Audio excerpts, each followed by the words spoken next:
है हमारा आज 81 के 82? 81 82 यार ये देख लें, पता नहीं 81 है कि 82 है। ऑनलाइन वालों बस देख लेना, जो भी समझ आएगा बस लिख लेना पास। ओके सर, कल आपसे बात हुई थी कि अगर आपने किसी अनरजिस्टर्ड बंदे को चीजें सेल की तो आपको क्या करना पड़ेगा, फर्दर टैक्स लगाना पड़ेगा 4%। यानी कि बात क्या हुई थी, बात यह हुई थी कि आपको 100 वाली चीज के ऊपर 18% नॉर्मल सेल टैक्स तो लगाना ही लगाना है, साथ 4% फर्दर टैक्स भी लगाना है। ये बात कल हुई थी आपके साथ। अच्छा, कल एक बात आपको मैंने नहीं बताई, खुद ही नहीं बताई, टाइम भी नहीं था और जरा बताने की जरूरत भी उस वक्त नहीं थी। सर ये जो लोग होते हैं ना अनरजिस्टर्ड, यहां पे जब वो कहता है ना कि जिन लोगों ने रजिस्ट्रेशन नंबर ऑब्टेन नहीं किया हुआ उनको आप सेल करेंगे, यहां से मुराद हर अनरजिस्टर्ड बंदा नहीं है। यहां से मुराद सिर्फ वो बंदा है who is liable to be registered but not registered. यानी आपने किसी ऐसे शख्स को सेल की जिसका रजिस्टर होना बनता था लेकिन वो रजिस्टर नहीं हुआ, उसको सेल करते हुए आपने 4% लगाना। बात समझ आ गई? लेकिन अगर आपने किसी ऐसे शख्स को सेल की जो अनरजिस्टर्ड है और उसका होना बनता भी नहीं है, फिर कोई टेंशन नहीं है, फिर आपने 4% नहीं लगाना। तो ये बड़ी इंपॉर्टेंट बात है।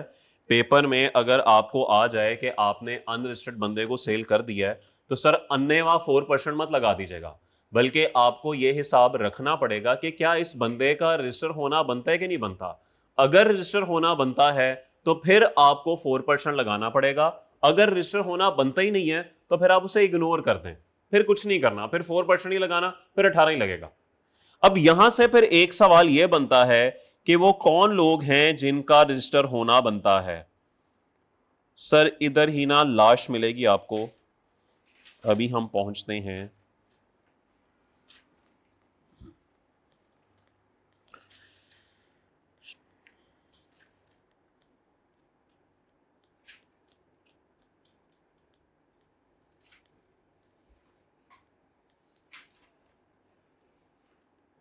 दिस वन सेक्शन 14 है जी, पेज नंबर 610 पे, पेज नंबर 610 पे आइएगा। यहां पे हम देखते हैं कि किन लोगों ने सेल टैक्स में रजिस्टर होना होता है।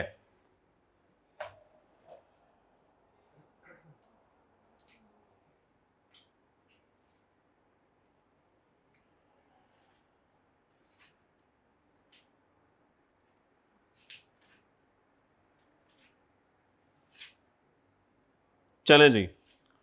Every person engaged in making taxable supplies in Pakistan, including zero rate supplies, in the course of any taxable activity carried out by him, falling in any of the following categories, if not already registered, is required to be registered.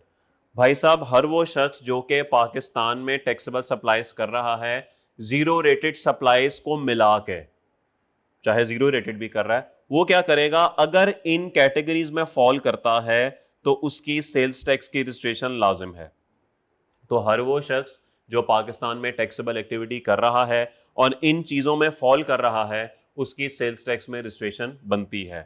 A manufacturer who is not running a cottage industry, वो कहता है कि ऐसा manufacturer जो cottage industry नहीं है। याद है कॉटेज इंडस्ट्री की डेफिनेशन पढ़ी थी।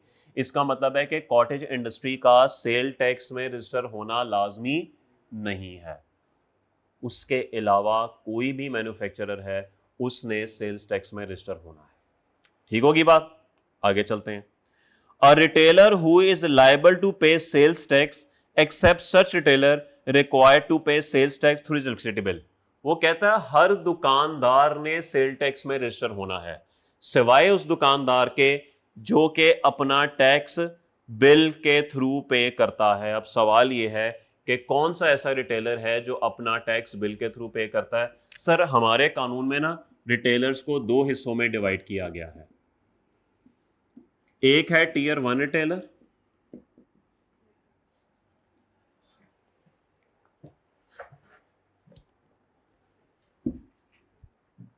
Tier one retailer,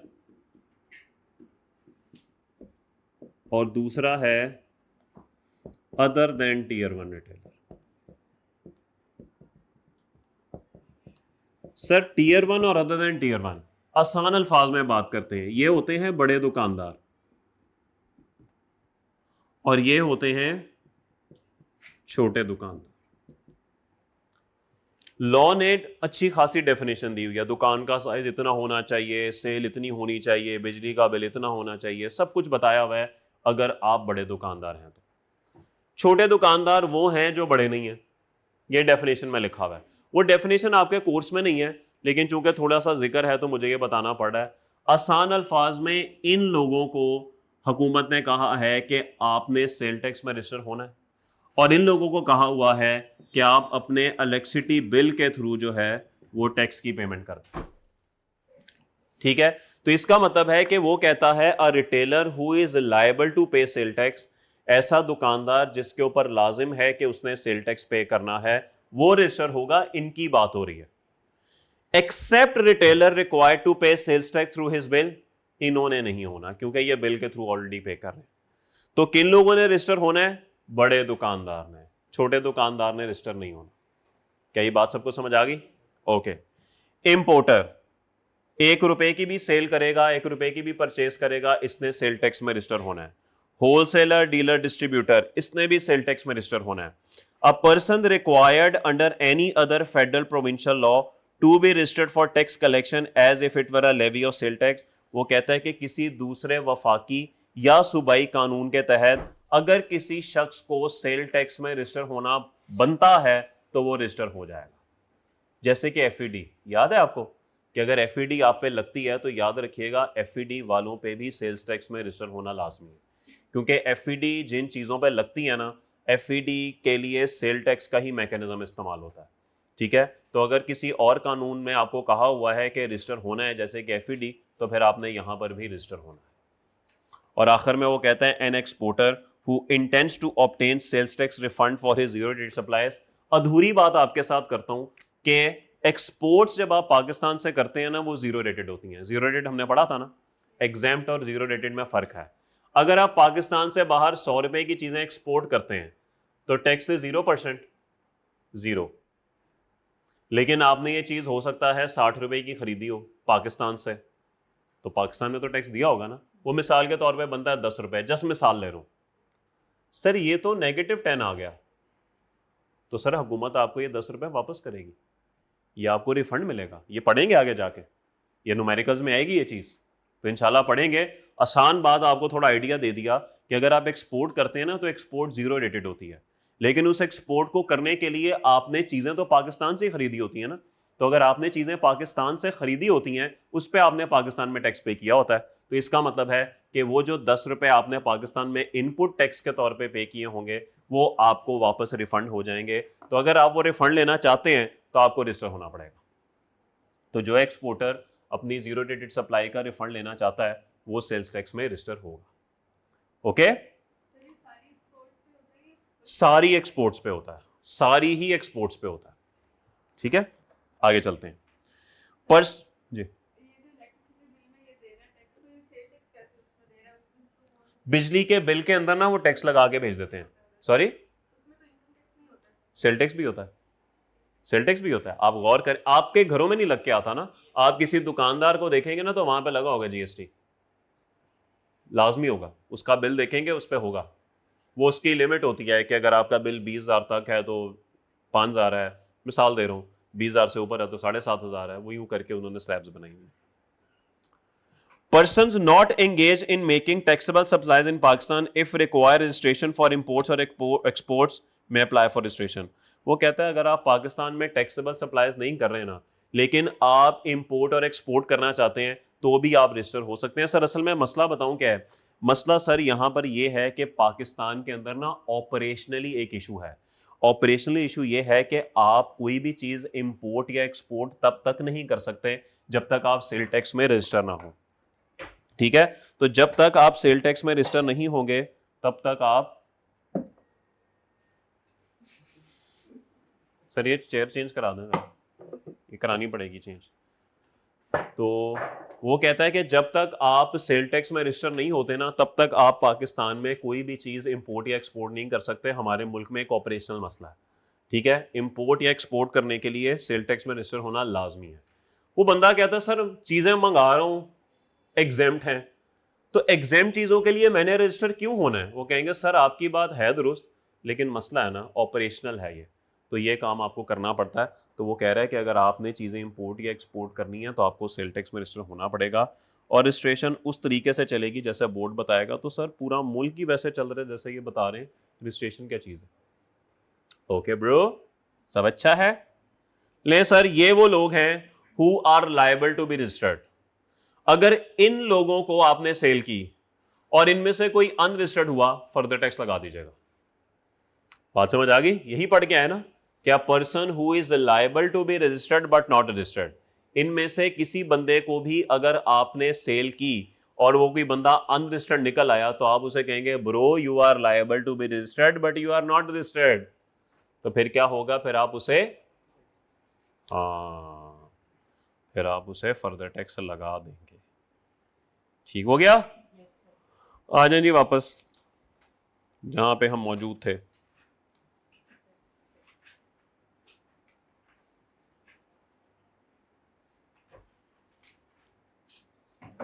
capacity tax 595।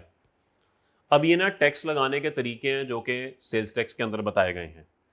10th schedule है जी एक, जिसमें यह बताया गया है कि 10th शेड्यूल में जो चीजें होंगी ना, tax shall be levied on production capacity on fixed basis. या तो प्रोडक्शन कैपेसिटी पे लगेगा, जितनी प्लांट की कैपेसिटी होगी उस हिसाब से, या फिर फिक्स्ड बेसिस पे। तो सर याद रखिएगा फिक्स्ड बेसिस, ईंटें बनाने वाले भट्टे जो है ना, इनको हुकूमत ने कहा हुआ है कि आपने फिक्स्ड बेसिस पे टैक्स पे करना है। तो गालिबन अगर मैं गलत नहीं हूं तो पंजाब में जो मौजूद है इन्होंने 12,500 फिक्स देना होता है, और किसी और अगर शहर में मौजूद हैं, सिंध में हैं, तो उनका कुछ और है। तो हर मुल्क का जो हिसाब है ना वो अलग अलग है। सॉरी, मुल्क कह रहा हूँ, सूबे का। हर सूबे का हिसाब जो है ना वो अलग अलग है। हर सूबे वाले ने जो है वो टैक्स जो है वो अलग अलग पे करना है। तो ये फिक्स्ड बेसिस होती हैं। उसके बाद है tax on taxable supply specified in third schedule.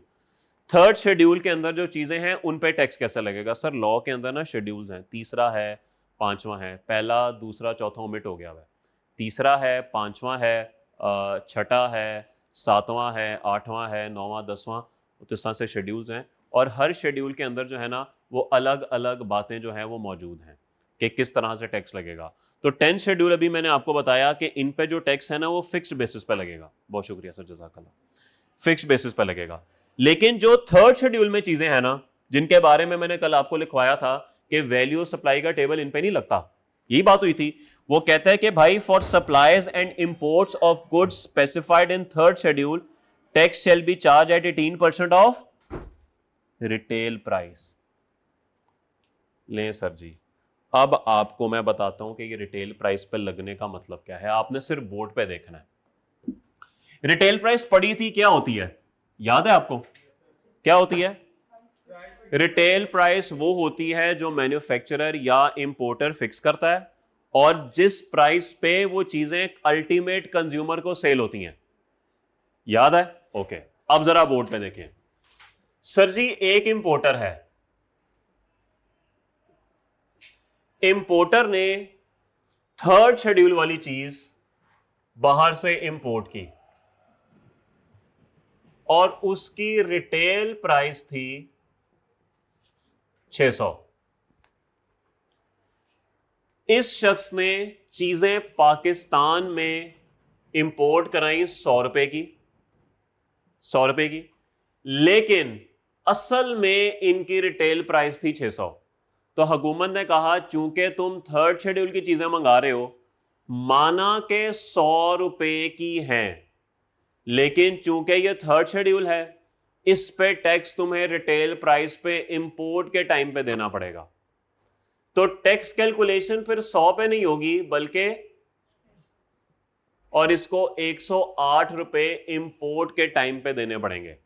यानी ये 100 रुपया बाहर सप्लायर को देगा और 108 रुपए यहीं पे गवर्नमेंट को दे देगा। बात समझ आई? ओके। उसके बाद ये चीजें आगे मैन्युफैक्चरर को बेचेगा, कितने की? 200 रुपए की। लेकिन इसको कहा जाएगा चूंकि ये चीजें थर्ड शेड्यूल की हैं, इन पे सेल टैक्स तुमने अपनी सेल प्राइस पे नहीं लगाना बल्कि रिटेल प्राइस पे लगाना है, और 108 तुमने मैन्युफैक्चरर से कर लेने हैं। अब ये कहेगा सर 108 मैन्युफैक्चरर से रिकवर किए, 108 ही आपको इंपोर्ट के टाइम पे किए थे, मैंने आपको कोई टैक्स पे नहीं करना। हुकूमत कहेगी ठीक है, कोई मसला नहीं। फिर आएगा मैन्युफैक्चरर। मैन्युफैक्चरर ने चीजें खरीदी हैं 200 रुपए की, ऐसे ही है, लेकिन टैक्स जो इसने पे किया था वो 200 पे नहीं किया था, वो तो 600 पे किया था। क्या ख्याल है? और ये शख्स जब आगे डिस्ट्रीब्यूटर को चीजें बेचेगा ना, ये चीजें बेचेगा 300 रुपए की, लेकिन जब टैक्स कैलकुलेट करेगा 18%, तो वो 300 पे नहीं करेगा बल्कि 600 पे करेगा, क्योंकि ये थर्ड शेड्यूल आइटम है और थर्ड शेड्यूल आइटम पे टैक्स जो है वो रिटेल प्राइस पे लगता है। तो सर ये क्या कहेगा, ये 108 रिकवर करेगा और अपनी जेब में डाल के कहेगा सर ये मैंने पहले पे कर दिया था, आपको कुछ पे नहीं करना। फिर आएगा डिस्ट्रीब्यूटर, उसकी भी यही कहानी, 300 की चीजें खरीदी थी लेकिन टैक्स पे किया था 600 पे। आगे चीजें बेची होलसेलर को 400 की, लेकिन थर्ड शेड्यूल थी, टैक्स पे किया 600 पे। और जो पे किया था वो रिकवर करके जेब में डाल लिया, गवर्नमेंट को कुछ भी पे नहीं करना। फिर आ गया जी होलसेलर, सेम वही कहानी। सर चीजें खरीदी थी डिस्ट्रीब्यूटर से 400 की, लेकिन टैक्स उसे पे किया हुआ है 600 पे, 108। रिटेलर को आगे बेचेगा 500 की, लेकिन चूंकि थर्ड शेड्यूल है, टैक्स पे करेगा रिटेल प्राइस पे। 108 पे किया था, 108 रिकवर कर लिया जेब में।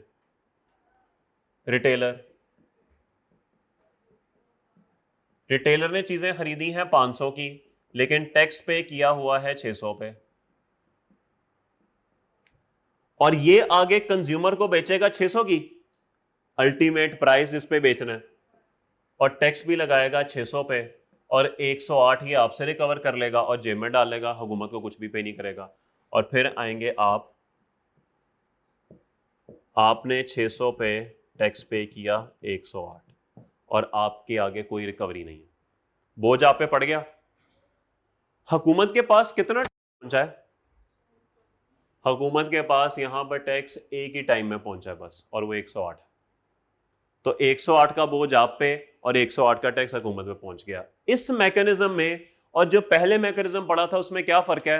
वहां पे थोड़ा थोड़ा सब पे कर रहे थे, यहां पे इंपोर्टर ने ही सारा एक दफा पे कर दिया और सारे अब अपना अपना रिकवर करते आ रहे हैं, और किसी ने पे नहीं किया, एक ही दफा पे हो गया। हुकूमत ने कहा यार इंपोर्टर तुम मुझे टैक्स दो, आगे तुम जानो, तुम लोगों का काम जाने। वहां पर क्या हो रहा था, सब बंदे 18-18 पे कर रहे थे, हुकूमत को हर एक में नजर रखनी पड़ रही थी कि कौन क्या कर रहा है। यहां पे बस इंपोर्टर से रिकवर करके ये ले भाई जा, सलाम अलैकुम, आगे तुम लोग जानो, तुम्हारा काम जाने। फर्क समझ आ रहा है?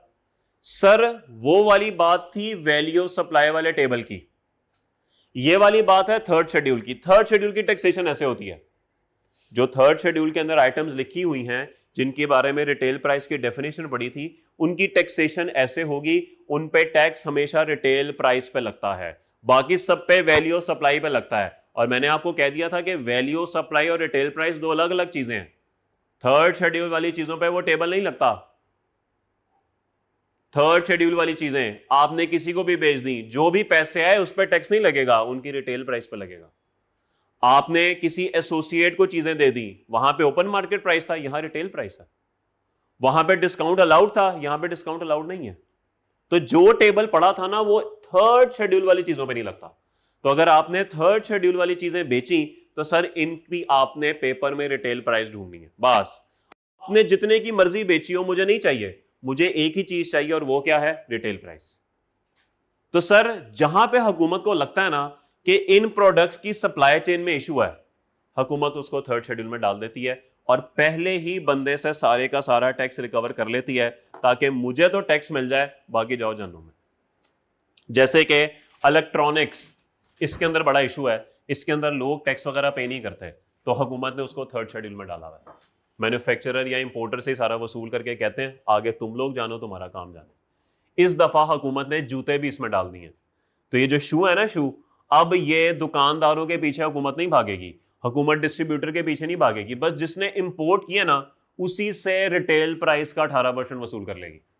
आगे आप लोग जानो, आपका काम जाने। तो ये हुकूमत के लिए आसान होता है कि किसी भी चीज को थर्ड शेड्यूल में डाल दो और उससे सारे का सारा टैक्स पहले ही स्टेप पे वसूल कर लो। आपको फर्क समझ आया इस मैकेनिज्म में और उसमें?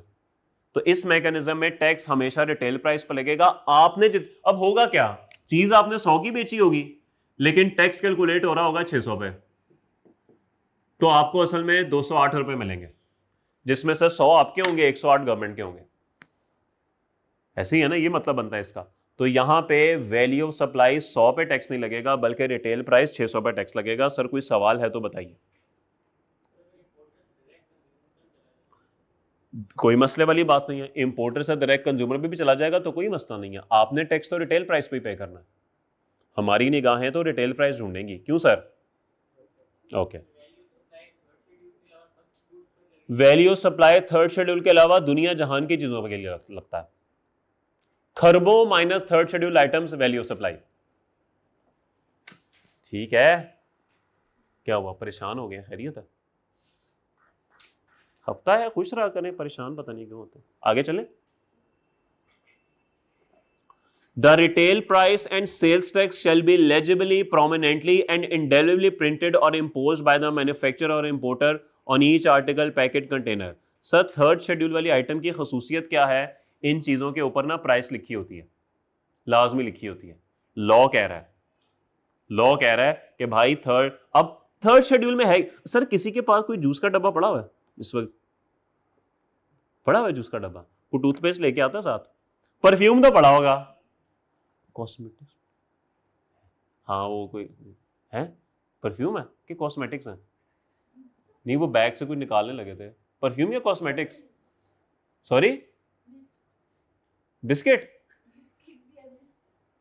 अच्छा इस, हाँ देख, अच्छा ये मुझे नहीं पता क्या होता है, मैं पेंडू आदमी हूँ इन मामलात में, मुझे वाकई में कुछ नहीं पता कॉस्मेटिक्स का, ये परफ्यूम शरफ्यूम का क्या होता है। मुझे बताएं इस पे लिखी हुई है कोई कीमत शीमत? देखेंगे क्या लिखा हुआ है? रिटेल प्राइस देखिए ना, थर्ड शेड्यूल आइटम, ये दिखाए, मैं ले सकता हूँ? ये दिखा, किधर लिखी है? नहीं लगा नहीं सकता मैं, मुझे वैसे एलर्जी है। फ्रीजिया किधर लिखा हुआ है? कहाँ लिखा हुआ है? नहीं ये गलत लिखा हुआ है ना, ये है, ये नहीं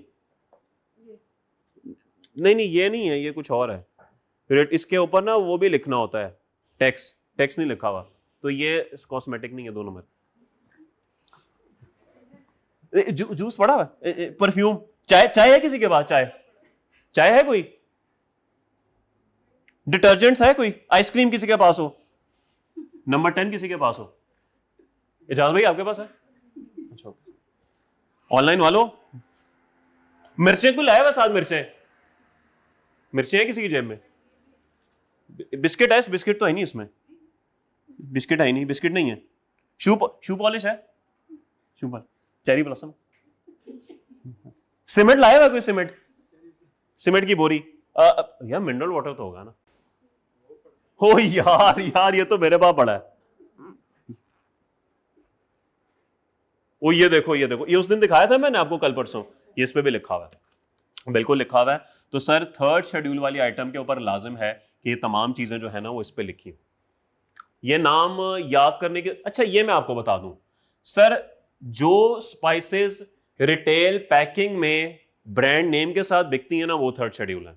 अक्सर हम जाते हैं ना तो वो क्या शान के मसाले होते हैं, नेशनल के मसाले होते हैं, वो रिटेल पैकिंग होती है सर, ब्रांड नेम ऊपर लिखा होता है। ये जो खुले बार मसाले मिल रहे होते हैं ना वो थर्ड शेड्यूल नहीं है। तो थर्ड शेड्यूल के लिए लाजिम है कि वो रिटेल पैकिंग में भी हो और ब्रांड नेम भी हो। वो ट्रांसपेरेंट लिफाफे भी मिल रहे होते हैं, उसकी भी बात नहीं हो रही, ब्रांड नेम होना लाजमी है। सेम गोज विद सीमेंट, खुला सीमेंट उठा के ले आए ना शॉपर के अंदर, वो नहीं है, वो जो बैग होता है सीमेंट का उसकी बात हो रही है। तो ये सब कुछ थर्ड शेड्यूल में, याद करने की जरूरत नहीं है, पेपर में वो बता देता है कि थर्ड शेड्यूल है। ओके जी। वैल्यू सप्लाई होती है जिस पे आप बेचते हैं, वैल्यू सप्लाई। रिटेल प्राइस होती है जिस पे कस्टमर को मिलती है। तो अगर मैं मैन्युफैक्चरर हूं और मैं डिस्ट्रीब्यूटर को बेच रहा हूं, वो वैल्यू होगी, वो रिटेल प्राइस नहीं होगी। क्योंकि रिटेल प्राइस तो वो होगी जिसपे कस्टमर को मिलेगा।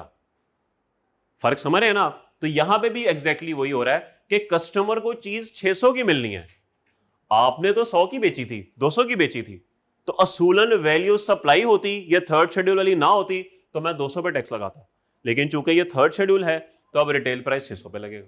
ये फर्क है। तो थर्ड शेड्यूल वाली चीजों पे टैक्स जो है वो रिटेल प्राइस पे लगता है, उस प्राइस पे लगता है जो कि कस्टमर को मिलनी है। वैल्यू सप्लाई में जितने की मैं बेचता हूं उस पे लगता है। ओके जी जी। कस्टमर वो नहीं होता जो चीजें खरीदे, कस्टमर वो होता है जिसने अल्टीमेटली कंज्यूम करनी है वो चीज, अल्टीमेटली जिसने इस्तेमाल करनी है, उसको बेचने की जो कीमत है वो रिटेल प्राइस है। ठीक है। Federal government may subject to such conditions and restrictions as it may impose by notification in the official gazette declare that the tax on goods specified in the shall be collected and paid at such higher rate। ठीक है, वफाकी हुकूमत के पास ये शक्ति है कि वो ये कह दे कि थर्ड शेड्यूल वाली चीजों पे टैक्स 18% नहीं लगेगा बल्कि इससे भी ऊपर लगेगा, और हुकूमत ने इस शक्ति का बिल्कुल ठीक इस्तेमाल किया है। मां कैसे? As per SRO federal government has directed to charge sales tax at 25%। लो जी, वो आ गया जिसका सबको इंतजार था। कुछ चीजों पे हुकूमत ने कहा है कि अगर आप ये चीजें बाहर के मुल्क से मंगाएंगे और फिर सेल करेंगे, सिर्फ सेल करने की बात नहीं हो रही, इंपोर्ट और सेल दोनों की बात हो रही है, फिर आप टैक्स 25% देंगे, 18 नहीं होगा। सर ये चीजें ना आप जैसे अमीरों की हैं, ये देख लें, एक नजर देख लें, ये देखें, ये आप ये अमीरों के शौक हैं, ये देखें, ये देखें होम अप्लायंसेस। सीबीयू होता है कंप्लीटली बिल्ट यूनिट, सीबीयू कहते हैं कंप्लीटली बिल्ट यूनिट, बनी बनाई चीज। सर पाकिस्तानी फ्रिजेस, हाँ फारग मैं पाकिस्तानी इंपोर्टेड ब्रो, एप्पल की फ्रिज मंगाऊंगा, एप्पल की फ्रिज, तो एप्पल की फ्रिज आपने मंगा ली, सीबीयू बनी बनाई, दो फिर 25%, बड़े अमीर इंसान हो तुम जी। इंपोर्ट एंड सेल, वहां पे शायद सिर्फ लोकल सेल की बात हो रही थी, ये इंपोर्ट करके सेल करने की बात हो रही है कि आप इंपोर्ट करेंगे पहले, फिर उसी को सेल करेंगे तो 25% टैक्स आपने देना। इंपोर्ट पे पहले देंगे 25% और फिर सेल करने पे देंगे 25%। 100 रुपए की इंपोर्ट की, उस पर टैक्स नहीं होगा, रिटेल प्राइस पे होगा, क्योंकि आपने कस्टमर को जिस कीमत पे बेचनी है टैक्स उस पर लगना है। तो 100 की इंपोर्ट की टैक्स देंगे 200 पे, और कितना? 25%। ठीक, सेल पे रिकवर कर लेंगे, आप सारा रिकवर कर लेंगे, बिल्कुल ऐसे ही। ये एक डिफरेंस लिखा हुआ है कि थर्ड शेड्यूल के अंदर सिर्फ 20 आइटम्स हैं और बकाया हजारों लाखों करोड़ों आइटम्स हैं, तो करोड़ों आइटम से वो वैल्यू सप्लाई वाला टेबल लगेगा, 20 चीजों पे रिटेल प्राइस लगेगी, रिटेल प्राइस पे लगेगा, सेल टैक्स वैल्यू सप्लाई पे लगेगा, जो कल टेबल पड़ा था। रिटेल प्राइस होगी, प्राइस नहीं लिखी होगी। अब जैसे मोबाइल फोन है, थर्ड शेड्यूल नहीं है, इसके ऊपर आपको कहीं रिटेल प्राइस नजर नहीं आती, ठीक है, तो जो जो थर्ड शेड्यूल वाली आइटम्स हैं उस पर देखिएगा, आपको रिटेल प्राइस नजर आएगी। थर्ड शेड्यूल वाली आइटम्स पे डिस्काउंट नहीं दिया जा सकता क्योंकि प्राइस फिक्स होती है। थर्ड शेड्यूल वाली चीजों पे आप टैक्स नहीं दे, डिस्काउंट नहीं दे सकते, ये बात आपने जहन में रखनी है, ये बात आपने जहन में रखनी है कि अगर पेपर में आ गया ना कि थर्ड शेड्यूल वाली चीजों पे आपने डिस्काउंट दिया है, सर इग्नोर कर देना उसे, ये करेंगे न्यूमेरिकल, हम इग्नोर करना है, डिस्काउंट अलाउड ही नहीं होता उसके ऊपर, ठीक है। हाँ, यहां पे अन्यवा डिस्काउंट दें अगर एज पर नॉर्म्स है और अगर तमाम शराइत पूरी हो रही हैं, याद है आपको, ऐसे ही है। Okay, further tax third schedule पे नहीं लगता, याद है कल SRO पढ़ा था, item specified in third schedule, यहां पे लगेगा। Okay, the table given above is not to be memorize, it is only for your समझ। ओके ना समझो, ठीक है, सब अच्छा है, कोई सवाल? मजेदार है ना सेल टैक्स, है ना, बड़ा आसान है ये। इसके अभी आपको लग रहा है ना गुड मुड हो रही हैं चीजें, अभी आपको जब तक मैं सेक्शन 8 पढ़ाऊंगा ना सब कुछ आपको लगेगा ये क्या हो रहा है, ये तो नंबर ऐसे हो रहे हैं, फिर हम एक दो न्यूमेरिकल करेंगे ना, फिर आपको सारी बातें ना क्लियर हो जाएंगी। अभी तो गुड मुड होगा, ऑनेस्टली गुड मुड होगा, मुझे पता है। हाँ तो बस ठीक है, बस ठीक है, याद भी कर ले मेरा भी। यार तू कितना खूबसूरत इंसान है माशाल्लाह, याद भी कर लिया उसने। वफाकी हुकूमत में प्रिस्क्राइब एनी हायर और lower rate of tax for any class of taxable good. वफाकी हुकूमत के पास शक्ति है कि वो किसी भी चीज पर टैक्स कम या ज्यादा कर सकती है। और अगेन वफाकी हुकूमत ने शक्तियों का सही इस्तेमाल किया है। मां मजीद कुछ चीजें आई जिनके ऊपर 25% टैक्स लगेगा, इंपोर्ट करने पे और सेल करने पे। सिर्फ सेल करने की बात नहीं हो रही, इंपोर्ट और सेल पे। ये देखें सर, ये देखें, ये आपके लेवल की चीजें हैं सर। बड़ी बनी बनाई BMW i7 मंगवाते हैं आप, यू नो ब्रो, 25%। खालीन मंगवाते हैं जो उड़ते भी हैं, अलादीन वाले, एक्सक्लूडिंग। हाँ, अफगानिस्तान से मंगाएंगे उनकी बात नहीं हो रही, अफगानिस्तान के अलावा कहीं से भी मंगाएंगे तो oh bro chandeliers, you know what is chandeliers, और फनूस को कहते हैं। एंट्रेंस घर पे, यू नो 6 लाख का है chandeliers, very big very big. Chocolates Pakistani तो हम बात ही नहीं करते, हम तो बाहर से मंगवाते हैं। लिंडट 1900 रुपये की आती है, 25% टैक्स भी देना पड़ेगा। और नाश्ते में cornflakes, sorry, no fry egg, no omelette, no Pakistani, no cornflakes bro. Decoration, फिरौन की बीवी की ज्वेलरी है हमारे पास, तो वो 25%। हो बिल्ली कुत्ते का खाना, वेरी गुड ब्रो, हमारे कुत्ते भी बहुत अमीर हैं, इम्पोर्टेड खाना खाते हैं। अच्छा सॉरी, कुछ ज़्यादा ही हो गया। ले सर, ठीक है, तो ये अब आप पढ़ लें, चीज़ें देखें। माशाल्लाह ये आप लोगों के लेवल की बातें हैं, हमें तो आधी चीज़ों का पता ही नहीं है इसमें होती क्या है। क्या हुआ? एयरक्राफ्ट किधर है? हाँ तो ठीक है ना, ये सर प्राइवेट यूज़ की बात हो रही है। आपको रश लगता है, आपने जहाज खरीद दिया, घर से क्रिस्टन जहाज पे आते हैं, छत पे लैंड कराते हैं और नीचे आ जाते हैं। हो सकता है ना ऐसे? नहीं हो सकता। वो आपने कार्टून देखे हुए जेटसन्स? जेटसन्स कार्टून नहीं देखे आपने? यार कौन लोग हो यार, एजाज भाई आप? वो जेटसन्स ना एक कार्टून होते थे, उसमें ना बंदों ने जहाज रखे हुए थे, सबका एक एक जहाज था, वो जहाज पे फिरते थे, एक कमरे से दूसरे कमरे पे जाना होता ना, जहाज पे बैठ के जाते थे। तो वो हो सकता है वो जहाज रियल जिंदगी में भी आ जाए, वो छोटे छोटे होते थे कार्टून के अंदर, तो हो सकता है वो वाली बात हो। स्क्रीन पे जेटसन्स ना करिए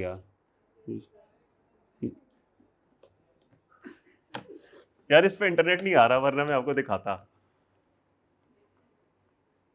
यार ये बंद कैसे करना है? अच्छा, बंद रहा माचस आ जाए, यही होता है। मैं पहले जरा गूगल कर लूँ, एम गूगल तो मतलब चीज़ ही ना खुल जाए। सही बात है ना, ठहरो, मैं जरा, पता कोई नहीं होता ना गूगल का, गूगल भी ज़्यादा होता है। कभी आग लगी है बस्ती में, गूगल अपनी मस्ती में।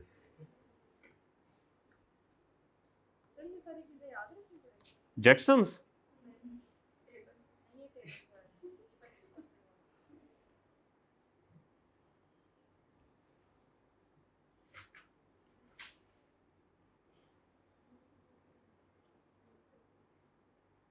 हाँ नहीं, ये 25% वाली ना एक दफा एक हमने शरारत की है, उसने चीज बताई नहीं कि ये 25% वाली, उसने बस नाम लिख दिया, फिर वो आपको खुद अंदाजा करना पड़ा कि भाई ओहो ये तो कुछ और है। ये कैसे याद करना है? ये ऐसे बार बार पढ़ेंगे तो याद होगा।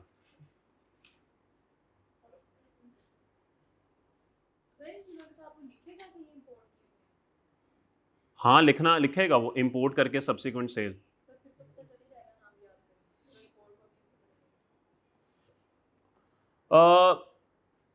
एक दफा एक हमने शरारत की है, एक दफा किया है कि हमने शरारत, कि उसने नहीं बताया, वरना वो हमेशा बताता है। ये देखें, ये जहाज आए हैं सारे, देख रहे हैं आप? ये देखें, ये छोटे बच्चे का जहाज भी होता था, ये बड़ा मजेदार होता था, ये बच्चा सबको बड़ा पसंद था। ये बेचारे की बेइज्जती बड़ी होती थी सब जगह से। ये कार्टून थे जेटसन। यार कौन लोग हो यार आप? ये देख रहे हो जहाज, ये देखो, ये इन जहाजों में फिरते होते थे ये देखे हुए आप लोगों ने? यार कौन लोग हो यार, कार्टून नहीं यार। हाँ तो मैं फिरौन के दौर का हूँ, 60 ईयर्स ओल्ड। ये बड़े मजेदार का, ये फ्लिंटस्टोन्स देखे हुए आपने? वो वाले फ्लिंटस्टोन्स नहीं देखे हुए? इनके पास ना एक गाड़ी होती थी फ्लिंटस्टोन्स के पास, देखिए गाड़ी, वो गाड़ी जो है ना, उसके अंदर बैठते थे ना तो आपके पांव जमीन पे लगते थे, ये गाड़ी उठाते थे और भागते थे तो गाड़ी चलती थी। यार लेवल, यार लेवल, ओए होए होए, क्या याद। वापस आ जाओ, फजूल बात है ना। ये तो इस जहाज की बात हो रही है सर, ठीक है? मैं असल में ऑनलाइन वालों इनको जहाज दिखाना चाह रहा था। और अगर कोई जहाज आपने देखना है तो सर जरा कैमरा थोड़ा, ठीक है सर? तो सर ये वो जेटसन्स का, ये वो एयरक्राफ्ट की बात हो रही है। ठीक है सर, अब क्लियर होगी बात? पूछा किसने था? हाँ सर, हो क्लियर। चल 10 तो नहीं है, ज्यादा है, काफी ज्यादा है। हाँ जी सर, ये वही है, वो मिल मिला के ही है, ये एक ही है, एक ही चीज है, ये एक ही चीज है। वो बस सर वो पहले आया था, ये बाद में आया था। ठीक है, चलें। सेल्स टैक्स 25% लगेगा supply of locally manufactured. Sir ऊपर जो बात हो रही थी ना, वो इंपोर्ट और सेल की बात हो रही है। ये जो कुछ चीजें हैं ना, ये सिर्फ लोकल मैन्युफैक्चरिंग वाली हैं। कौन सी? लोकली मैन्युफैक्चर्ड और assembled vehicle if invoice value excluding sale tax in 4 million. Alto की वैल्यू 4 मिलियन से कम है। इवन ये टोयोटा यारिस की अगर आप बात करें, तो टोयोटा यारिस के जो लो वाले वेरिएंट हैं या होंडा सिटी के लो वाले वेरिएंट हैं, वो 4 मिलियन एक्सक्लूसिव और सेल टैक्स कम है। उन पे 18% है। जैसे ही गाड़ी 4 मिलियन से ऊपर जाती है ना, तो उस पर टैक्स 25% लग जाता है। फिर उसके बाद वो कहता है कि वो गाड़ियां जिनकी इंजन कैपेसिटी 1400 सीसी से ऊपर है, रिगार्डलेस ऑफ वैल्यू 25%। तो इसका मतलब है 4 मिलियन से कम भी होनी चाहिए और 1400 सीसी से कम भी होनी चाहिए, क्योंकि एक बात भी क्रॉस कर गई तो 25% पर लग जाएंगे आप। ये अब मुझे बताने की जरूरत नहीं है, डाले की बात हो रही है। तो अगर कोई काला डाला फिर रहा है तो यकीन करें उसने 25% टैक्स दिया, तभी तो वो फिर रहा है ऐसे। 25% टैक्स देता है रकमा लाइया ने, मजाक है कोई? ओके, सब अच्छा है। ओके, टैक्स पे करने की जिम्मेदारी किसकी है? Liability to pay sales tax. Following persons are liable to pay sales tax. जो चीजें सेल हो रही हैं, तो जो शख्स चीजें सेल कर रहा है वो लायबल होगा टैक्स पे करने का। और अगर चीजें पाकिस्तान में इंपोर्ट हो रही हैं, तो जो शख्स चीजें इंपोर्ट कर रहा है वो लायबल है टैक्स पे करने का। ये बात हमें मैकेनिज्म से पता लग चुकी हुई है। The board with the approval of federal minister in charge may specify goods where person receiving supply is liable to tax. वो कहता है कि बोर्ड के पास ये शक्ति है कि वफाकी वजीर से अप्रूवल लेके तो वो कह दे कि इस सिनेरियो में बेचने वाले ने टैक्स पे नहीं करना, बल्कि खरीदने वाले ने टैक्स पे करना। तो ठीक है, अभी तक ऐसा वैसा कुछ है नहीं, सिर्फ इंपोर्ट के टाइम पे है कि खरीदने वाला टैक्स पे करता है, वरना बाकी जितने भी सिनेरियोज है ना, सब में सेल वाला ही करता है, परचेज वाला कहीं पे भी नहीं करता। यहां तक कोई सवाल? ओके, तीसरा टैक्स आ गया एक्स्ट्रा टैक्स। एक था नॉर्मल, एक था फर्दर, एक आ गया एक्स्ट्रा। ये देखिए सर, आपने चीजें बेची 100 रुपए की, इसके ऊपर नॉर्मल सेल टैक्स आपको लगाना पड़ेगा 18%, जो कि 18 रुपए। फिर अगर आपने किसी ऐसे शख्स को ये चीजें बेची who was liable to be registered but not registered, तो आपको 4% लगाना पड़ेगा, जो कि 4 रुपए होगा 100 के। इसके अलावा एक और टैक्स भी हुकूमत लगा सकती है, और वो है एक्स्ट्रा टैक्स। सर ये इसका 18% है, ये इसका 4% है, और ये जो एक्स्ट्रा टैक्स है ना, इसकी कोई परसेंटेज नहीं है, ये किसी भी परसेंट का हो सकता है। हां, मैक्सिमम 18%, इससे ऊपर नहीं जा सकता। 17 कर लें, 16.5 कर लें, 17.5 कर लें, 10 कर लें, 2 कर लें, आधा कर लें, पौना कर लें, जो मर्जी कर लें, 18 से ऊपर नहीं जा सकता। तो अगर आपने ये भी 18 कर दिया, तो इसका मतलब है कि ये वाली चीजें आपको फिर 140 की मिलेंगी। तो जिन चीजों पे एक्स्ट्रा टैक्स लगा होगा, अगर आपने वो चीजें खरीद ली, तो फिर आपको 140 की पड़ेंगी वो। ओके, सो यहां पे वो कहता है जी कि फेडरल गवर्नमेंट में collect tax at such extra rate or amount in addition to the normal tax. वो कहता है कि फेडरल गवर्नमेंट जो है ना, वो एक्स्ट्रा अमाउंट पे टैक्स जो है वो इकट्ठा करेगी। Okay,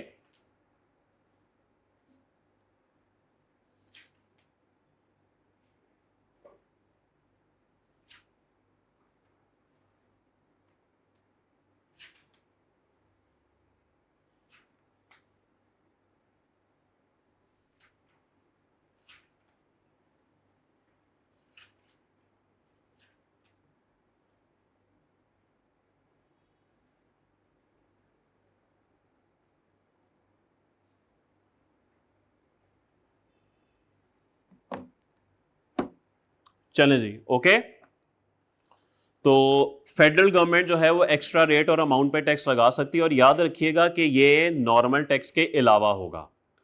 the tax charged here shall not exceed 18% of value of goods.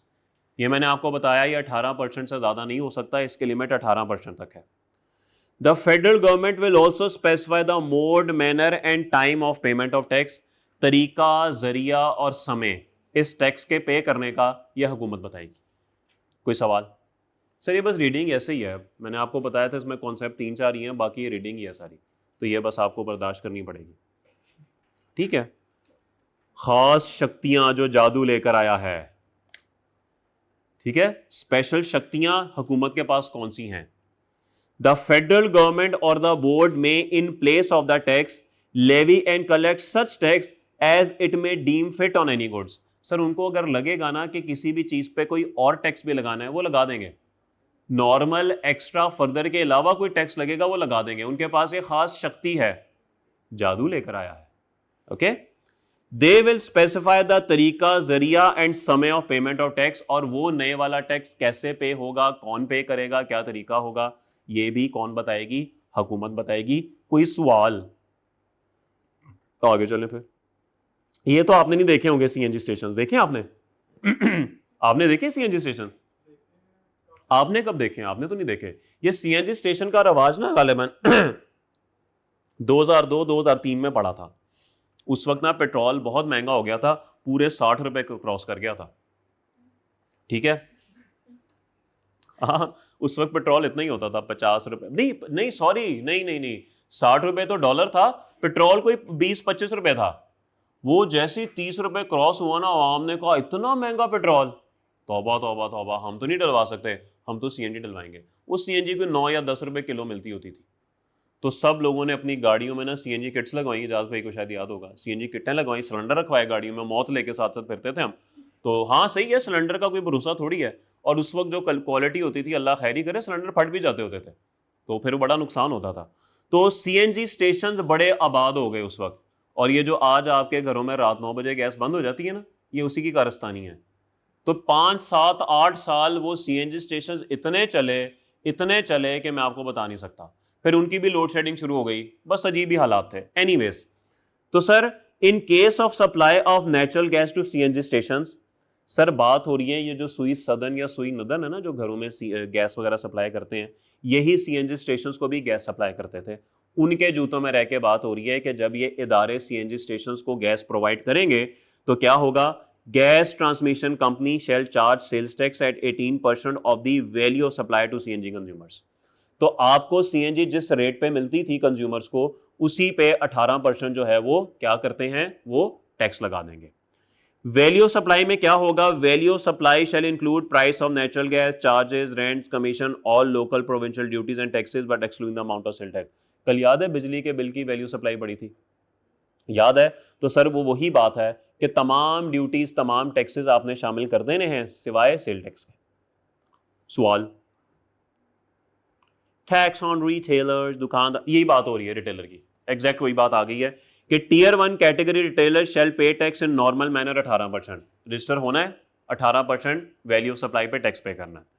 जो छोटे दुकानदार हैं shall be charge through monthly electricity bill from retailers other than tier 1। छोटे दुकानों पे टैक्स जो है वो बिजली के बिल के थ्रू आएगा। रेट्स क्या होंगे?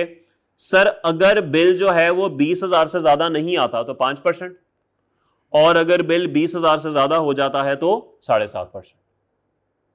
ठीक हो गया ना? 5% ऑफ दी बिजली का बिल अमाउंट और 7.5% ऑफ दी बिजली का बिल अमाउंट। कोई मसला? Electricity supplier shall deposit the amount collected directly. Sir दुकानदार बैंक में जाके अपना बिल जमा कराएगा, बैंक वाला क्या करेगा? वो बिल में से जो पैसा बनता होगा वो लेस्को को दे देगा, बकाया एफडीआर को दे देगा।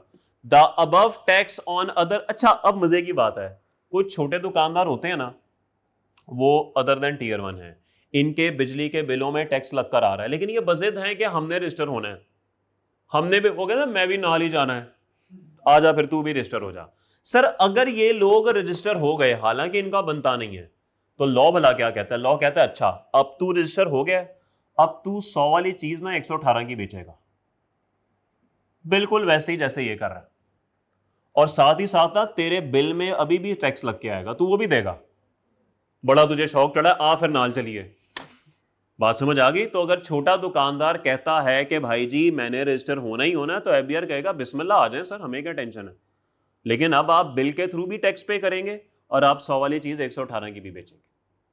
ठीक है, इसलिए वो कहते हैं the above tax on other than tier 1 retailers is other than normal tax of 18%, further tax of 4% and extra tax. बाकी सब वहीं लगेंगे, बिल में भी आता रहेगा। हाँ, या तो बड़े दुकानदार बन जाएं तो हम बिल से हटा देंगे। फिर कोई सवाल?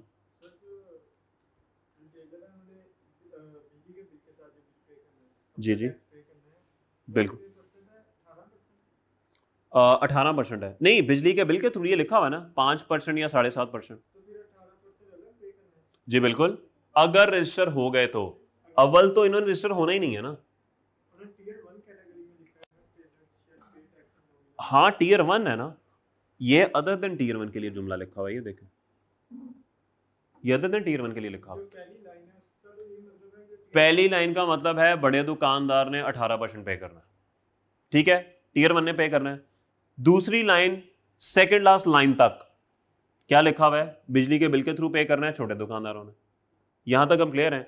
आखिरी लाइन में वो कहता है कि अगर ये जिद है ना कि मुझे रजिस्टर होना है तो तुम हो जाओ रजिस्टर, कोई बात नहीं, फिर तुम ये भी पे करोगे बिल वाला, और जो ऊपर 18% वाला है वो भी पे करोगे। ठीक है सर, कोई सवाल? ओके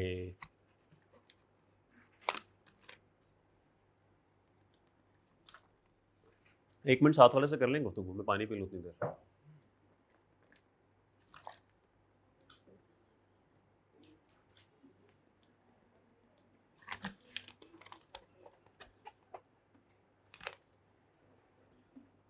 हाँ भाई, क्या नाश्ता करके आया आज? यार खाने में क्या था कल रात को? और अभी दोपहर को क्या होगा? कुछ नहीं होगा, क्यों? अच्छा, सुबह और रात। अच्छा सही, वैसे क्वालिटी सही होती है ना यार। नहीं क्या मतलब, टेस्ट नहीं अच्छा होता या चीज़ें अच्छी नहीं होती? क्यों, क्या रीज़न क्या है? अच्छा पानी, अच्छा कॉस्ट बचाने के लिए वो ये करते हैं। इधर भी ऐसे ही होता है, इधर सही होता है। आप में से कौन हॉस्टल में रहता है? अच्छा सही होता है खाना? तो ठीक नहीं होता तो उसमें क्या इशू होता है? ये पानी वाला मसला? अच्छा वो आपके लिए ठीक नहीं होता ना, वैसे ठीक होता है। अच्छा तो बाकी इधर सही होता है, ठीक होता है। मैसनी और टेंशन नहीं मुकाओ, सही बात है। नहीं नहीं, ये मसला तो है, इसमें कोई शक नहीं है। यहाँ पे ना खाने की क्वालिटी का बड़ा इशू है। नहीं ऐसे नहीं होता ये, ऑनेस्टली ये रीज़न नहीं है। अब मैं अभी होके आया हूँ वहाँ से, कोई ऐसा मसला नहीं था। वहाँ पे तो कितने पता नहीं हज़ारों लाखों लोगों का बनता है खाना। असल में प्रोफेशनल की बात नहीं है, ईमानदार की बात है, पैसे ना बचाने वाली बात है। वरना वहाँ पे जो खाना था अल्हम्दुलिल्लाह बड़ा बेहतरीन, क्योंकि मैं मिर्चें नहीं खा सकता, मुझे इशू है, तो बड़ा मैं भी खाता था वो खाना, कोई मसले वाली बात ही नहीं थी। तो ये ना वो थोड़ा और मसला है। हाँ, वो कहते हैं कि अगर खाना अच्छा देना है तो पैसे करने पड़ेंगे ज़्यादा, और अगर पैसे ज़्यादा करने पड़ेंगे तो फिर बच्चा ही नहीं आएगा। वो ज़रा ना बिजनेस माइंड से चीज़ें चल रही होती हैं, तो उस हिसाब से फिर वो सारे प्रॉब्लम्स इधर हो जाते हैं मेरे ख्याल में। वैसे हर एक का अपना अपना हिसाब होता है, लेकिन सेहत पे ना कॉम्प्रोमाइज़ नहीं करना चाहिए। मेरा मेरा मानना ये है, कोई 2-3 हज़ार 4 हज़ार एक्स्ट्रा दे के अगर आपको अच्छी चीज़ मिल जाती है ना, तो you should go for it.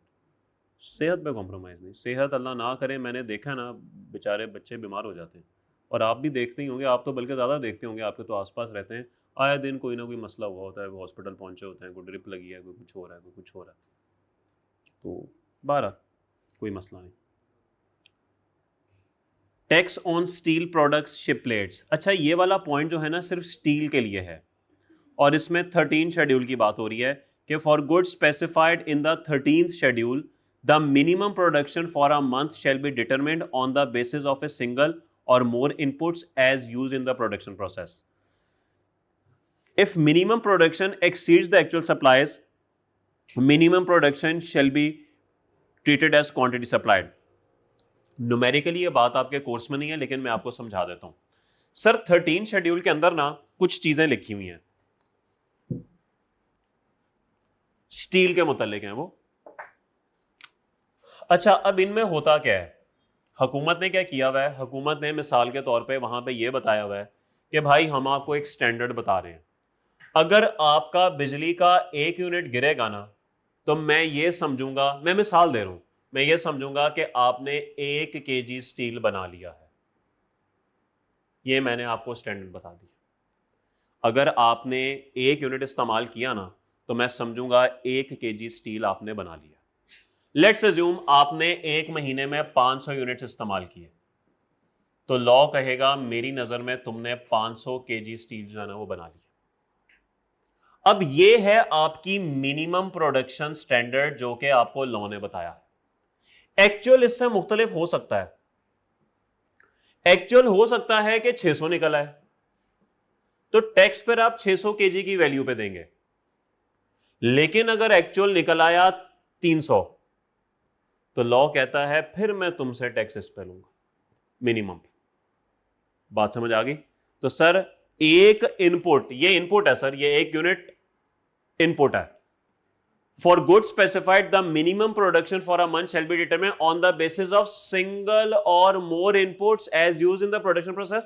Production process में जो चीज इस्तेमाल हो रही है, बिजली इस्तेमाल हो रही है, उसकी बेस पे मैं तुम्हारी मिनिमम प्रोडक्शन कैलकुलेट कर लूंगा। If minimum production exceeds actual sale, minimum production 500 थी, एक्चुअल 300 थी, मिनिमम एक्सीड गई, तो फिर क्या होगा, then minimum production shall be treated as quantity supplied for charging tax. तो फिर मिनिमम प्रोडक्शन जो है वो समझी जाएगी कि ये आपकी सेल क्वांटिटी है, फिर टैक्स आप 500 पे करेंगे, 300 पे नहीं करेंगे। ये बात सिर्फ 13 शेड्यूल के लिए है और न्यूमेरिकली आप पे टेस्ट नहीं हो सकती क्योंकि न्यूमेरिकली ये आपके कोर्स में ही नहीं है। एक्चुअल, तो एक्चुअल मेरे ख्याल में हायर ऑफ एक्चुअल या मिनिमम प्रोडक्शन रूल ये बनता है। इसमें और भी आगे कॉम्प्लिकेशंस हैं, मैं आपको वहां पे नहीं लेके जा रहा, वो कोई कैरी फॉरवर्ड का भी चक्कर होता है इसमें, वो छोड़ दें। वो जब आप सीफैब में आएंगे ना तो आपको पता लग जाएगा। 27 बजे शुरू हो रही है, आ जाइएगा। हाँ पढ़ लीजिएगा, पढ़ने में क्या है, ज्ञान बट रहा हो तो ले लीजिएगा, ठीक है।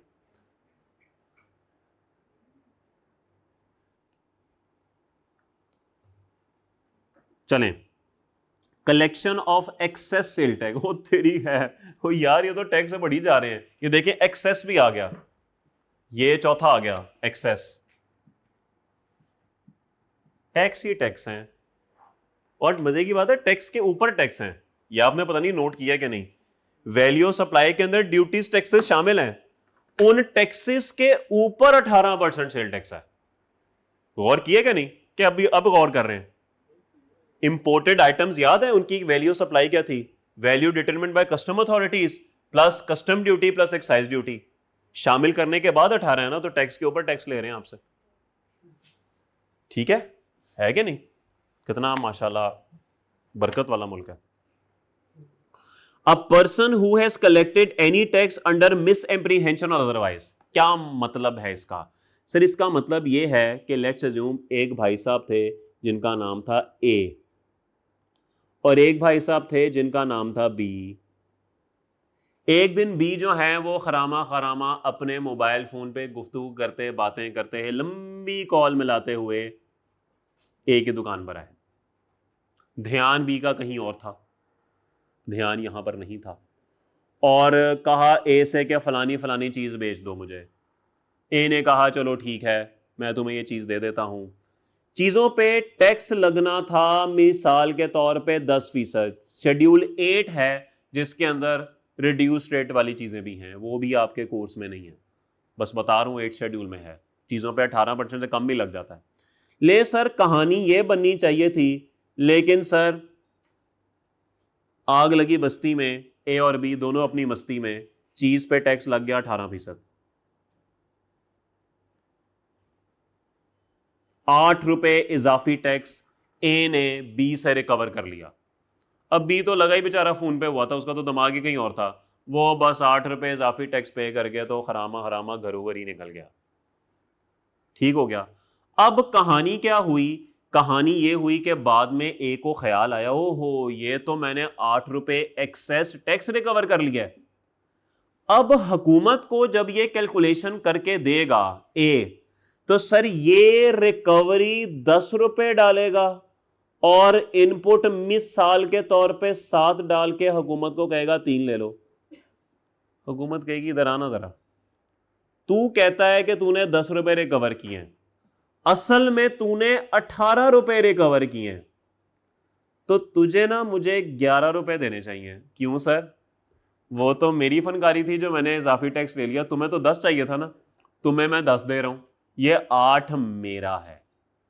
गवर्नमेंट कहेगी मेरा है, ए कहेगा मेरा है, गवर्नमेंट कहेगी जात का दुकानदार और हुकूमत के साथ पंगे, तेरी ऐसी की तैसी, ये टैक्स हुकूमत का बनेगा। हाँ, ए ने अगर एक बात साबित कर दी, कौन सी बात है अभी बताता हूं, ए ने अगर ये बात साबित कर दी तो फिर ये टैक्स हुकूमत को नहीं जाएगा, वरना ये टैक्स हुकूमत को जाएगा। सर वो बात कौन सी है? सर अगर ए ने कह दिया ना कि सर ये चीजें अभी बी के पास ही पड़ी हुई हैं, जो चीजें मैंने बेची थी ये बी के पास हैं, ये किसी भी टाइम ना वापस आ जाएगा मेरे पास और मेरे से 8 रुपए ले जाएगा। सर अगर ए ने ये साबित कर दिया ना, तो फिर ये टैक्स ए के पास ही पड़ा रहेगा, गवर्नमेंट के पास नहीं जाएगा। हां, अगर ये चीजें बी से आगे सी को चली गई हैं, इंसिडेंस पास हो चुका है, फिर ए अपने पास से टैक्स नहीं रख सकता, फिर ये टैक्स इसे हुकूमत को देना पड़ेगा। ठीक होगी बात? तो सर वो कहता है कि a person who has collected any tax under गलतफहमी या गलती which was not payable as tax, sir ये टैक्स के तौर पे पेबल नहीं था, या which is in excess of the tax actually payable, या जो टैक्स एक्चुअली पेबल था ये उससे ज्यादा है, and the incidence has been passed on the consumer, और इसका बोझ बी से आगे सी पे जा चुका है, द पर्सन यानी कि a shall pay the tax to the federal government. ज्यादा इकट्ठा कर लिया, बी से सी पे इंसिडेंस ट्रांसफर हो गया, टैक्स गवर्नमेंट का है।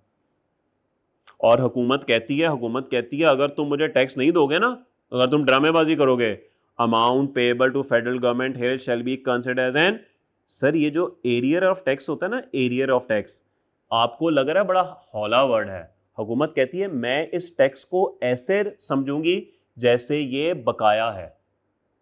अब आपके ख्याल में ये क्या बात हुई, बकाया है? बकाया मतलब कोई रिकवर टैक्स करना था लेकिन अभी तक रिकवर नहीं हुआ, हुकूमत कहेगी एरियर है, मैं फिर वैसे रिकवर करूंगी।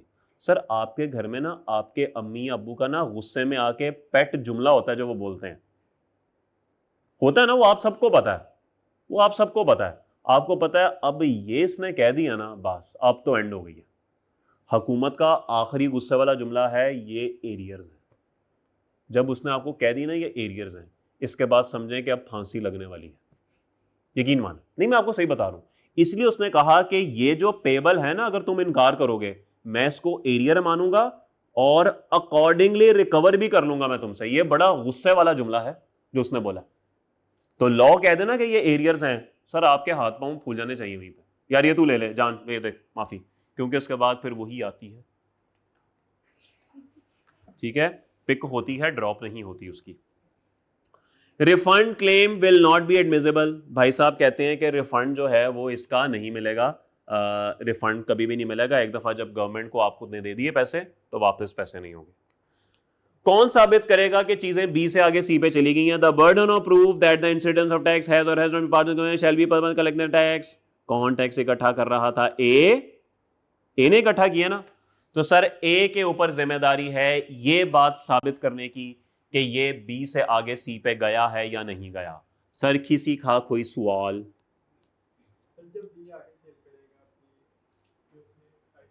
जी जी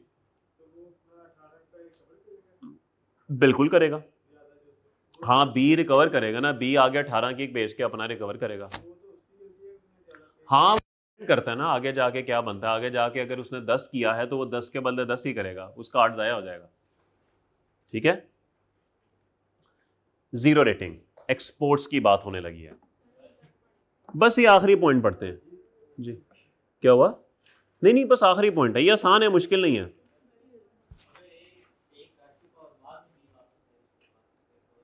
बस खत्म होगी ना, उसने ये लिखा तो हुआ है, अगर बी बाद में वापस आ गया तो लिखा तो हुआ है, ये देखें refund claim will not be admissible, ये देखें पैसे नहीं मिलेंगे फिर, खत्म, खत्म बात।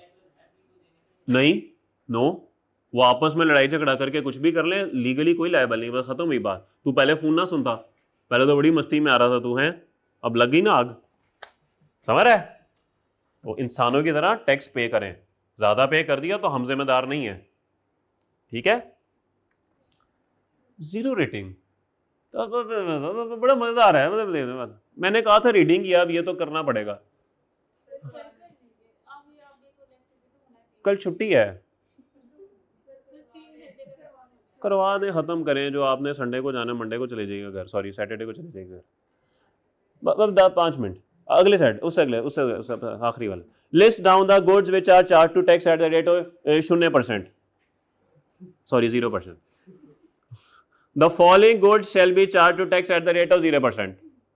ये चीजें हैं जिन पे 0% टैक्स लगेगा। गुड्स एक्सपोर्टेड, पाकिस्तान से बाहर अगर कोई चीजें बेचेंगे तो 0% टैक्स, या फिर वो चीजें जो कि 5th शेड्यूल में बता दी गई हैं। तो 5th शेड्यूल भी कहीं ना कहीं एक आधा लिखी हुई है चीजें, वो आप बस ठीक है, पेपर में आ जाएगा 5th शेड्यूल लिखा हुआ। Supply of stores provision for consumption aboard a conveyance proceeding to a destination outside Pakistan.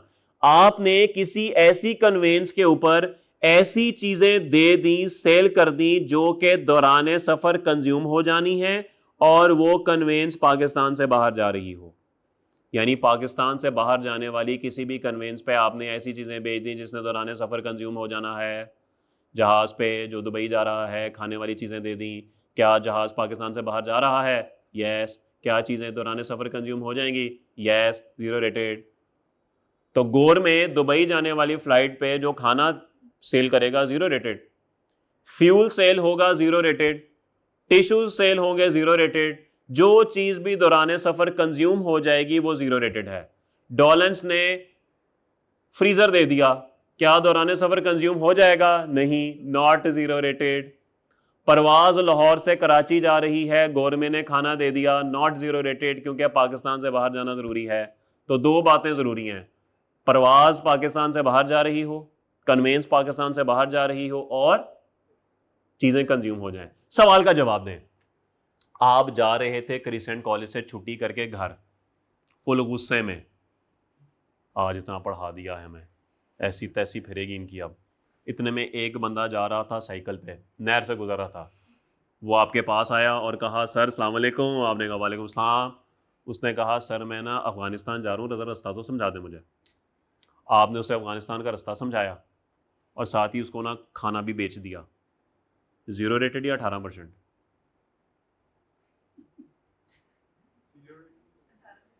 0 rated या 18%? सर कन्वेंस है उसके पास? बोले कन्वेंस है उसके पास? साइकिल कन्वेंस नहीं है, मोटर कहीं नहीं लिखा हुआ, कन्वेंस लिखा हुआ है, साइकिल कन्वेंस नहीं है। हाँ ना बोले, बोले या हाँ या ना, यही जवाब होगा ना, है कि नहीं है? है। पाकिस्तान से बाहर जा रही है, आप उसको ऐसी चीजें बेच रहे हैं जो कि दौरान सफर कंज्यूम हो जानी है, तो 0 रेटेड है, खत्म हुई बात। अब आपके ज़हन में जहाज ही है तो मैं क्या कर सकता हूं? सर ट्रेन भी हो सकती है, गाड़ी भी हो सकती है, बस भी हो सकती है, मोटरसाइकिल भी हो सकती है। नहीं, पैदल कन्वेंस नहीं होती, ये कन्वेंस नहीं है, ये टांगे हैं। कन्वेंस होनी चाहिए, कोई सवारी होनी चाहिए, ठीक है? घोड़े पे चले जाए, हमें क्या लगे, ठीक है, कोई मसले वाली बात नहीं है। तो सर ऐसी चीजें जो दौरान सफर कंज्यूम हो जाएंगी और वो कन्वेंस पाकिस्तान से बाहर जा रही हो तो वो भी 0 रेटेड है। और सी के अंदर वो कहता है कि इसके अलावा कोई भी चीजें जो फेडरल गवर्नमेंट कह सकती है whenever circumstances exist to take immediate action for the purpose of कौमी सलामती, कौमी डिजास्टर, नेशनल फूड कहत साली एग्रीमेंट्स। तो वो कह रहा है कि हुकूमत के पास ये शक्ति है कि कोई भी नेचुरल डिजास्टर हो जाए या कोई भी इशू हो जाए, कोई एग्रीमेंट हो जाए, तो वो किसी भी चीज़ को अगर 0 रेटेड करना चाहे ना तो वो कर सकते हैं, ठीक है, वो कर सकते हैं। आखिरी बात पढ़ते हैं, क्लास खत्म। कौन सी ऐसी चीजें हैं जो कि लगता है कि 0 रेटेड हैं लेकिन असल में नहीं है? Following goods shall not be charge to tax at the rate of 0%। Exports that are intended to be reimported into Pakistan, ऐसी चीजें जो कि दोबारा पाकिस्तान में इंपोर्ट हो जाएंगी। मिसाल के तौर पे सर अक्सर लोग ना यहाँ पे जो ये फैशन ब्रांड्स हैं, ये कपड़ों के ऊपर जब एम्ब्रॉयडरी करवाते हैं ना, वो पाकिस्तान से नहीं करवाते, वो बांग्लादेश से करवाते हैं। तो कपड़े यहां से बांग्लादेश एक्सपोर्ट होते हैं फिर दोबारा वापस आते हैं। ऐसा बिल्कुल हो रहा है। अब मुझे बताएं, जब ये कपड़े बांग्लादेश एक्सपोर्ट हुए, क्या इंटेंशन है इनको री इंपोर्ट करने की? तो वो कहते हैं ये जीरो रेटेड नहीं है, ये जीरो रेटेड नहीं है, इसको नहीं जीरो रेटेड कहना आपने। फिर goods that have been entered for export but are not exported. Sir अभी चीजें पोर्ट पे पड़ी हैं, अभी बहरी जहाज आएगा तो एक्सपोर्ट होंगी ना, तो जब तक वो एक्सपोर्ट हो नहीं जाएंगी तब तक जीरो रेटेड नहीं है। कुछ लोग कहते हैं बस प्रोसेस में चली गई ना बस हो गई, नहीं भाई ऐसा नहीं होता। बस सीए के प्रोसेस में आ गए ना हो गया सीए, ऐसा नहीं होता।